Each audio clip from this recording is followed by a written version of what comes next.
بسم اللہ الرحمن الرحیم۔ السلام علیکم ناظرین، کیسے ہیں آپ؟ امید ہے آپ سب خیریت سے ہوں گے۔ اگر آج آپ لوگوں نے درود پاک نہیں پڑھا تو برائے مہربانی درود پاک پڑھ لیجئے۔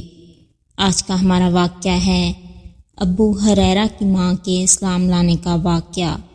سیدنا ابو ہریرہ خود دولت اسلام سے بہرہ ہو گئے تو ان کو فکر ہوئی کہ اپنی بوڑھی ماں کو بھی اس سعادت میں شریک کروں، مگر وہ برابر انکار کرتی رہیں۔ ایک دن حسب معمول ان کو اسلام کی دعوت دی تو انہوں نے شان نبوت صلی اللہ علیہ وآلہ وسلم میں کچھ ناروا الفاظ استعمال کیے۔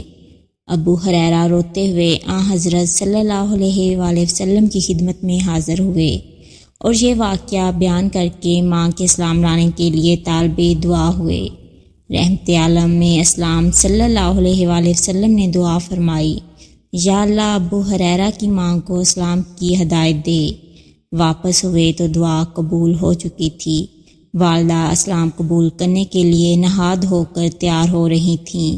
جیسے ہی ابو ہریرہ بھی گھر پہنچے، ماں نے پڑھا، اشہد لا الہ الا اللہ و اشہد ان محمدن عبدہ و رسولہ۔ آپ اپنی والدہ سے یہ الفاظ سنتے ہی فوراً الٹے پاؤں فرتے مسرت روتے ہوئے کاشانہ نبوی صلی اللہ علیہ وآلہ وسلم پر حاضر ہوئے۔ عرض کیا، یا رسول اللہ بشارت ہو، آپ صلی اللہ علیہ وآلہ وسلم کی دعا قبول ہوئی، خدا نے میری ماں کو اسلام کی ہدایت بخش دی۔ سبحان اللہ۔